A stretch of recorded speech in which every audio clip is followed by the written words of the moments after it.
Eu converso com o Will Castro Alves, estrategista-chefe da Avenue, direto dos Estados Unidos. Além de ser um entendido nas questões aí de bolsa, é a pessoa certa na hora certa. Will, boa noite mais uma vez. Estávamos acostumados a uma sequência de sessões de alta, depois daquele turbilhão no começo do ano, depois daquele turbilhão no tarifaço. O investidor americano estava navegando por águas tranquilas, agora vem esse maremoto. Mais um dia de quedas expressivas. Estava no radar por conta da votação do orçamento no Congresso ou foi um ponto fora da curva? Boa noite mais uma vez. Seja mais uma vez bem-vindo aqui ao Conexão.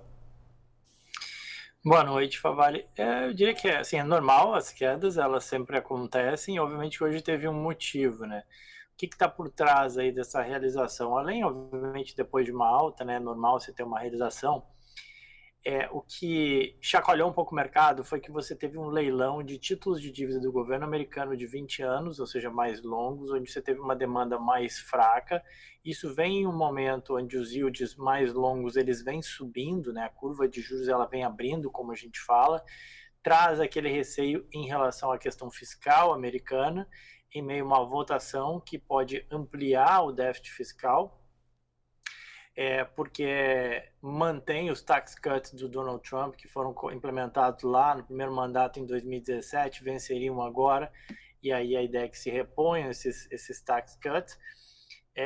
E apesar de você ter, e os republicanos e o governo tentou manejar o orçamento e reduziu alguns gastos, ainda assim o net é de aumento do déficit fiscal, o que obviamente é ruim e cobra mais prêmio nos juros. Então eu diria que isso foi o corolário hoje do mercado.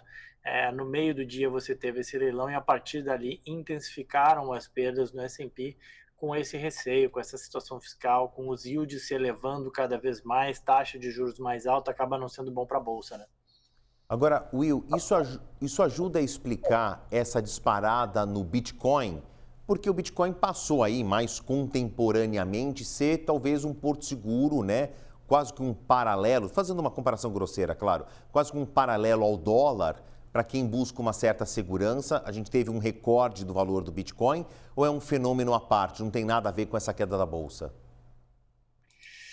É difícil, né? Vale, o Bitcoin tem tanta coisa que opera, tanta coisa no meio do Bitcoin que é difícil justificar. Obviamente que acontece num momento onde parece fazer sentido você criar essa narrativa, essa correlação, é possível, eu não sei o quanto disso de fato é provável, mas é bem verdade que o Bitcoin ele tem ganhado cada vez mais seguidores ou pessoas que acreditam, e aí quando eu falo pessoas são até entidades financeiras, enfim, não são só pessoas físicas, né?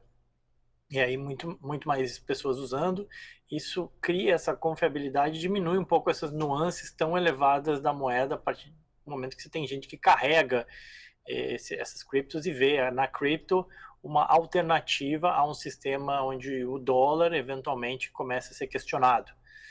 Vale lembrar, meio longe ainda, né? Porque questionar o dólar, que é 90% das transações globais do mundo acontecem em dólar, e você não tem um equiparável que possa substituir, é um tanto quanto dantesco demais ou exagerado demais você pensar que de uma hora para outra o dólar vai deixar de ser a moeda de reserva de valor, mas obviamente que você pode usar pode linkar essas coisas. Agora, Will, não é que eu queira fazer um trabalho aqui de trombeta do apocalipse, anunciar o fim do mundo, não é nada disso. Mas tem um gráfico de projeção que ele, convenhamos, é um tanto quanto assustador, né? Ele pega aqui desde 1940 as oscilações do déficit do orçamento, da dívida dos Estados Unidos. Então, claro, num pós-guerra, chega aí na casa dos 100%. Depois a gente tem uma estabilidade mais contemporânea, volta a subir com a crise de 2008, aquela quebradeira dos bancos, tem um outro pico por causa da Covid-19, obviamente, mas agora nós estamos, teoricamente, em uma situação de maior calmaria ou de condições normais de pressão e temperatura e estamos vendo um déficit dos Estados Unidos, uma dívida na casa dos 100% do PIB. Quando eu falei de trombeta do apocalipse, é olhar essa curva ascendente de projeção que em 2050 chegaria a 180% do PIB, né? Aí a gente já começa a ver traços do impagável. Claro, fica muito simples entender que é preciso ter uma austeridade fiscal, né? Que a sua dívida não pode ultrapassar muito a sua capacidade de pagamento. Agora, o quanto esta projeção está precificada ou ela está prevista dentro da Bolsa de Valores, quando a gente fala dos bonds, dos yields, os mais longos ali mudando de preço, tem a ver com essas projeções aqui? Não, com certeza, é uma coisa que preocupa, o mercado olha isso, né? Se você não fizer nada para ajustar isso, né? Você tem um problema. O que essa administração se propõe a fazer, né? Bom, essa bill, né, essa lei que busca se passar no Congresso, né, e eu não estou aqui para defender ela, não, ela de fato ela aumenta o déficit fiscal e isso não é bom, isso é ruim, tá? Tem a previsão de alguns cortes de gastos, mas a gente sabe que governos têm dificuldade em cortar gastos e esse também está demonstrando isso. Então, ela, a meu ver, até ela me decepciona um pouco.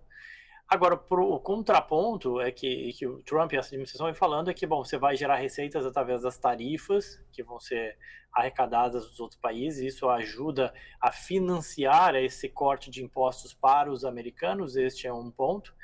E o segundo ponto é que esse governo queria garantir aquilo que ele já tinha prometido, né, dessa isenção de impostos ou de manter, né, aquilo que já foi colocado no Trump 1 e renovar isso. Então precisa entregar isso e depois, ao longo do resto do mandato, vai abrindo espaço para cortar gastos. Você pega, por exemplo, os gastos com serviço social, a partir do momento que entram menos imigrantes, você gasta menos com isso, você condicionar o gasto social ao sujeito estar trabalhando, você condicionar o gasto social a ter papel e estar legalmente nos Estados Unidos, isso tudo ajuda a médio e longo prazo, além das outras medidas do DOGE, além das outras medidas que esse governo planeja, e é parte central do plano de governo que o Scott Bessent defende muito, né? Você reduzir esse déficit de 6% para 3% do PIB. Essa votação, essa bill que está sendo passada, que se busca passar, ela não resolve isso, pelo contrário, ela piora isso e por isso gera esse impacto no mercado, mas existe a promessa, ou pelo menos a intenção, ou parece existir a intenção, de que em algum momento lá na frente você vai conseguir endereçar isso.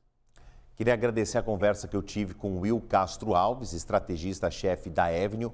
Semanalmente ele conversa aqui, o nosso ponto alto do Conexão. Obrigado, Will, mais uma vez. Bom descanso, bom restinho de semana para você. Até a próxima semana.